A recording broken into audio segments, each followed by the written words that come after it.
Recording in progress. கிறிஸ்துவுக்குள் பிரியமான சங்கமம் தமிழ் கிறிஸ்தவ வானொலி நேயர்களுக்கு அன்பின் வாழ்த்துக்கள்.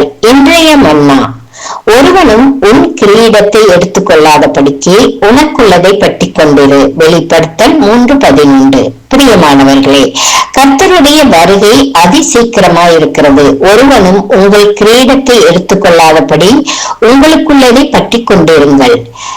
ஆவியில் அனலாய் இருங்கள். விட வேண்டிய பழக்க வழக்கங்களை விட்டுவிட தீவிரமாயிருங்கள். அன்று லோத்து காலத்தை தாழ்த்தியபடியால் அவன் சந்ததி அமானியரும் மோவாப்பியரும் ஆனார்கள். எஸ்தரே, நீ தாமதித்தால் ரட்சிப்பு வேறு வழியாய் வரும். கர்த்தர் பஸ்காவை ஆசரிப்பதற்கான முறைகளை யாத்திராகமம் 12ஆம் அதிகாரத்தில் தெளிவாகவும் வரிசையாகவும் கட்டளையிட்டார். அதில் நீங்கள் உங்கள் அறைகளில் கச்சை கட்டி கொண்டும் உங்கள் கால்களில் பாதரட்சை தொடுத்துக் கொண்டும் உங்கள் கையில் தடி பிடித்துக் கொண்டும் அதை தீவிரமாய் புசிக்க கடவீர்கள். அது கர்த்தருடைய பஸ்கா என்று கூறுகின்றார். பஸ்கா ஆசரிப்பில் தான் மீட்பின் கிரியை ஆரம்பமானது. எகிப்திலிருந்து மீட்பின் தடியை பிடித்துக் கொள்ளுங்கள். அவருடைய கோலும் தடியும் உங்களை தேற்றும். அவரையே கர்த்தருடைய வாக்குத்தத்தங்கள் தேவ பிள்ளைகளே. வேத வசனத்தின் வாக்குத்தத்தங்களை உறுதியாய் பற்றி கொண்டு செபித்தால் நீங்கள் ஒருபோதும் சோர்ந்து போக மாட்டீர்கள். தீவிரமாய் புசித்து எகிப்தை விட்டுவிட தீவிரப்படுங்கள். கர்த்தருடைய வருகை எந்த நேரத்திலும் எந்த காலத்திலும் இருக்கலாம். இயேசுவின் வாழ்க்கை முழுவதும் தீவிரமும் துரிதமும் வேகமும் நிறைந்ததாக இருந்தது. அதே காலகட்டத்தில் தமது சீசர்களையும் அவர் விழிப்புணர்வுடனும் அக்கறையுடனும் ஆயத்தப்படுத்தினார். இதோ சீக்கிரமாய் வர இருக்கிற இயேசு ராஜாவை எதிர்கொள்ள ஆயத்தப்பட்டு திரும்பி பார்க்கவோ பின்னிட்டு பார்க்கவோ பின் மாற்றமான எண்ணங்களுக்கோ இடம் கொடுக்க வேண்டாம். ஒருவனும் உங்கள் கிரீடத்தை எடுத்துக்கொள்ளாத படிக்கு உங்களுக்குள்ளதை பற்றி கொண்டிருங்கள். இயேசு சீக்கிரம் வருகிறார். தாமதம் இல்லாத போராட்டங்களில் கலந்து கொள்ளாமல் தேவனுடைய வருகைக்காக விழிப்புடன் காத்திருப்போமாக. கர்த்தர் தாமே இந்த வார்த்தைகளை கொண்டு ஒவ்வொருவரையும் நிறைவாய் ஆசீர்வதிப்பாராக. ஆமென். God bless you. கிறிஸ்துவில் பிரியமானவர்களே, இந்த நாளில் தேவன் நமக்கு அருளியிருக்கிற ஜீவ வார்த்தை சங்கீதங்களின் புஸ்தகம் 33வது சங்கீதம் 9வது வசனம். அவர் சொல்ல ஆகும், அவர் கட்டளையிட நிற்கும்.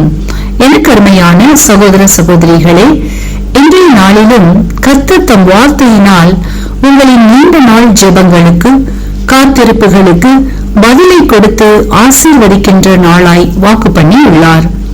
அநேகருடைய வாழ்க்கையில் பல எதிர்பார்ப்புகள் தேவைகள் எப்பொழுதுமே இருக்கத்தான் செய்கிறது.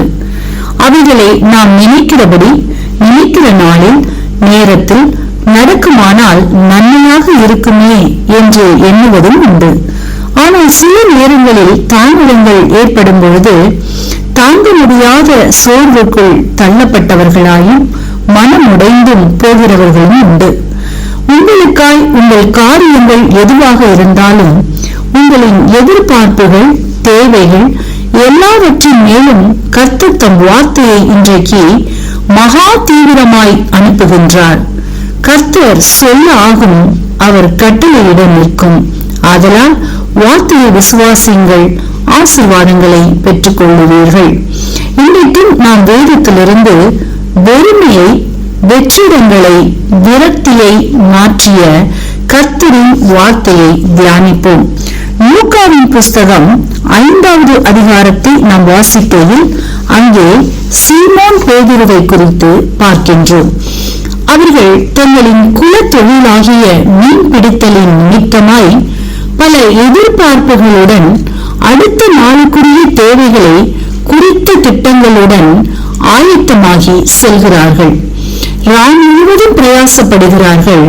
ஆனால் அவர்களின் எதிர்பார்ப்புகளுக்கு எதிர்மறையாய் ஒரு மீன் கூட அகப்படாத நிலையில் மிகுந்த துக்கத்துடன் நாளைய தினத்தை குறித்த கவலையுடன் வெறுமையான இருதயங்களுடன் தங்கள் வலைகளை அலசிக் கொண்டிருக்கும் பொழுது இயேசு அவர்களின் இருதயத்தை காண்கிறார். சீமோன் பேதுருவின் படகில் ஏறுகிறார். தம்முடைய வார்த்தையை தீவிரமாய் அவர்களுக்காய் நிறைவேற்றும்படி ஆழத்திலே வலைகளை போடச் சொல்லுகின்றார். அதன்படி செய்ய வலை கிழியத்தக்கதான திரளான மீன்களை பிடித்தார்கள் என்று வாசித்து அறிகின்றோம். எனக்கு அருமையானவர்களே, இன்றைக்கும் நீங்கள் கடந்து போகின்ற சூழ்நிலைகளில் இயேசுவும் உங்களோடு வரவும் உங்களை ஆசீர்வதிக்கவும் விரும்புகின்றார். நீங்கள் இயேசுவிற்கு இடம் கொடுத்து இயேசுவின் வார்த்தையை விசுவாசித்து கீழ்ப்படுவீர்களானால் நீங்கள் கடந்து போகின்ற சூழ்நிலைகள் யாவற்றிலும் இயேசு அற்புதமான ஆச்சரியமான வழிகளில் உங்களை நடத்தி விடுவித்து ஆசீர்வதிப்பார். இன்றைக்கும் இந்த வார்த்தைகளை கேட்டுக்கொண்டு இருக்கின்ற உங்களில் யாரேனும் இதுவரையில் இயேசுவை அறியாமலும் இயேசுவிற்கு உங்கள் வாழ்க்கையை ஒப்புக் கொடுக்காமலும் இருப்பீர்களானால் இன்றைக்கு உங்களை ஒப்புக் கொடுங்கள், ஆசீர்வதிக்கப்படுவீர்கள். இயேசு சீக்கிரமாய் வரப்போகிறார்.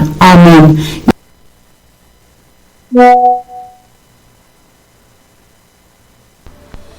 இன்றைய வேத வார்த்தை இன்றைய நாளிலும் 3ஆம் தேதி ஆகஸ்ட் மாதம் திங்கட்கிழமை 2026ஆம் ஆண்டு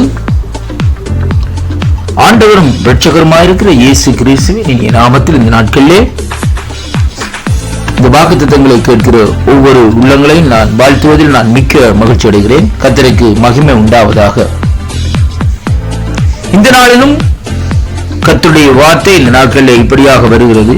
பிரசங்கியின் புத்தகம் 7வது அதிகாரம் 20வது வசனத்தை வாசிக்க கேட்போமா இருந்தால், ஒரு பாவமும் செய்யாமல் நன்மையை செய்யத்தக்க நீதிமான் பூமியில் இல்லை என்று சொல்லி இந்த நாட்களில் வேதம் நாட்களை நமக்கு சொல்லுகிறதை பார்க்கிறோம்.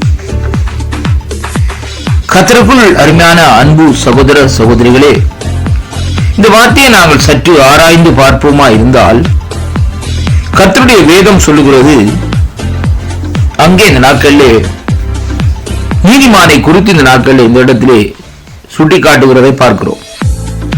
கர்த்தருடைய வார்த்தை சொல்லுகிறது, ஒரு பாவமும் செய்யாமல் நன்மையை செய்யத்தக்க நீதிமான் பூமியிலே இல்லை என்றால், அப்படியானால் நீதிமான்கள் கூட இந்த நாட்களிலே பாவம் செய்துதான் இந்த நாட்களிலே மனம் திரும்பி ஆண்டவராய் இயேசு கிறிஸ்துவின் இரத்தத்தினாலே கழுவப்பட்டு நீதிமான்கள் ஆக்கப்படுகிறதை பார்க்கிறோம். அருமையான கர்த்தருடைய பிள்ளைகள், ஒவ்வொரு மனுஷனும் இந்த நாட்களிலே வேதம் சொல்லுகிற பிரகாரம் பாவத்திலே கற்பம் தரித்து பாவத்திலே பிறந்து பாவத்திலே வாழ்ந்து பாவத்திலே மரிக்கிறவனாய் இந்த நாட்களிலே இருக்கிறார்கள். அப்படியாக இந்த நாட்களிலே நாங்கள் பார்க்கிற வேளையிலே, ஆனால் அவர்களுடைய வாழ்க்கையிலே இந்த நாட்களிலே ஒரு மாற்றம் இந்த நாட்களிலே ஏற்படுகிறது. அது எப்படி என்று சொல்லி இன்றைக்கு நாங்கள் பார்ப்போமா இருந்தால், அவர்கள் இங்கே பாவத்திலே பிறந்து பாவத்திலே வாழ்ந்து வருகிற வேளையிலே ஆண்டவராய் இயேசு கிறிஸ்துவினுடைய அவருடைய நாமத்தை அறிந்து அவருடைய நாமத்தை அறிக்கை செய்து இந்த நாட்களிலே பாவங்களை விட்டுவிட்டு இந்த நாட்களை மனம் திரும்புகிற வேளையிலே அங்கே தேவன் அவர்களை கண்ணோக்கி பார்க்கிறார். அவருடைய அக்கிரமங்கள் பாவங்களை இந்த நாட்களே அவர் மன்னித்து இந்த நாட்களே அவருடைய இரத்தம் இந்த நாட்களே மன்னித்து அவர்களை அனுதினம் இந்த நாட்களிலே நீதிமான்களாக இந்த நாட்களிலே மாற்றிக்கொண்டு வருகிறதை இன்றைக்கு நாங்கள் காணக்கூடியதாக இருக்கிறது. அருமையான கர்த்தருடைய பிள்ளைகளே, அருமை பிள்ளைகளே, பாருங்கள், வேதத்திலே எடுத்து பாருங்கள். இந்த நாட்களிலே வேதத்திலே சொல்லப்படுகிற காரியம், அங்கே ஆபிரகாமுடைய சகோதரன் இந்த நாட்களிலே பாருங்கள் லோத்துவை குறித்து சொல்லப்படுகிறது. லோத்து எப்படியாக அந்த நாட்களை பாருங்கள், அங்கே ஆபிரகாமோடு இருந்த லோத்து எப்படியாக பிரிந்து போய் இந்த நாட்களிலே பாவம் நிறைந்த அந்த சோதோம் குமாராவிலே போய் வாழ்ந்து வந்ததையும் பார்க்கிறோம். ஆனாலும் இந்த நாட்களை பாருங்கள், அந்த பாவ சூழ்நிலைகளே இருந்தாலும் ஆனால் ஒரு காரியம் இருந்த இந்த நாட்களே அவருக்குள்ளே தான் இந்த நாட்களிலே சற்று புரிம்பாக இருக்க வேண்டும் என்று சொல்லி அவர்களுடைய பாவங்களுக்கு அங்கே உடந்தைப்படாமல் பாவம் நிறைந்த அந்த சூழ்நிலையிலே அவருடைய பாவங்களுக்கு அவருடைய காரியங்களுக்கு அங்கே உடந்தைப்படாமல் இங்கே அவர் இந்த நாட்களே பிரித்தெடுக்கப்பட்ட மனுஷனாய் இருந்தது நிமித்தம்தான் இங்கே ஆபிரகாம் அவரை குறித்து தேவனிடத்திலே இந்த நாட்களில் ஒரு விண்ணப்ப ஜெபங்களை ஏறெடுக்கிற வேளையிலே கர்த்தர் லோத்துவையும் அவருடைய குடும்பத்தையும் இந்த நாட்களிலே அந்த பாவ இடத்திலே இருந்து வெளியாலே கொண்டு வருகிறதை பார்க்கிறோம். அருமையான அன்பு பிள்ளைகளே, அதைத்தான் இங்கே வேதத்திலே பார்க்கிறோம். ஒரு பாவம் செய்யாமல் நன்மையை செய்யத்தக்க நீதிமான் பூமியிலே இல்லை. அப்படியானால் நீதிமான்கள் கூட இந்த நாட்களிலே பாவத்திலே விழுந்திருக்கிறார்கள். பாவத்தை செய்து அவர்கள் மனம் திரும்பித்தான் இன்றைக்கு நீதிமான்களாக இன்றைக்கு மாற்றப்பட்டிருக்கிறார்கள் என்று இந்த வார்த்தையை நாங்கள் பார்க்கக்கூடியதாக இருக்கிறது. அன்பு பிள்ளைகளே, இன்றைய நாட்களில் இந்த வார்த்தைகளை கேட்கிற அன்பு சகோதரனே சகோதரியே, எப்படிப்பட்ட பாவியா இருந்தாலும் ஆண்டவராய இயேசு கிறிஸ்து அண்டையிலே நீ வருகிற வேளையிலே அவருடைய இரத்தம் உன்னை கழுவி நீதிமானாக்க அங்கே இந்த நாட்களில் எப்பொழுதும் ஆயத்தமா இருக்கிறதே எங்கே காணக்கூடியதாக இருக்கிறது. எபிரேயர் ராக்கத்திலே இந்த நாட்களை நாங்கள் பார்க்கிற வேளையிலே அவருடைய இரத்தம் இந்த நாட்களிலே நன்மைகளை பேசுகிற, பரிந்து பேசுகிற, பாதுகாக்கிற இரத்தம் இந்த நாட்களே உன்னை கழுவி சுத்திகரித்து நீதிமான்களாக்கும். அப்படியானால் இந்த நாட்களில் நீ நீதிமானாய் வர வேண்டுமா இருந்தால் ஆண்டோடைய இரத்தத்தின் அண்டையிலே, ஆண்டோடைய சமூகத்தில் அண்டையிலே நீ வருகிற வழியிலே தான் அப்போது நீ நீதிமானாக இந்த நாட்களிலே மாற்றப்படுவாய். நீ தான தர்மம் செய்வதனாலே நீ நீதிமானாக்கப்படுவதில்லை இந்த நாட்களிலே. ஆனாலும் ஆண்டவர் ஒருவரே உன்னை நீதிமானாக்க வல்லவராய் இருக்கிறார் என்பதைத்தான் இந்த வார்த்தையூடாக இன்றைக்கு நாங்கள் கற்றுக்கொள்ளக்கூடியதாக இருக்கிறது. அன்பு பிள்ளைகளே, இந்த நாட்களில் அவருடைய இரத்தத்தினாலே நீங்கள் கழுவப்பட்டு நீதிமான்கள் ஆக்கப்படுங்கள். கர்த்தர் இந்த நாட்களிலே இந்த வார்த்தையூடாக உங்களோடு இடைப்படுவார் என்று நான் விசுவாசிக்கின்றேன். கர்த்தருடைய வார்த்தையை விசுவாசியுங்கள். ஆண்டவர் அண்டையிலே வாருங்கள், கழுவப்படுங்கள், சுத்திகரியுங்கள். கர்த்தர் உங்களை நிறைவாக ஆசீர்வதிப்பாராக. ஆமென்.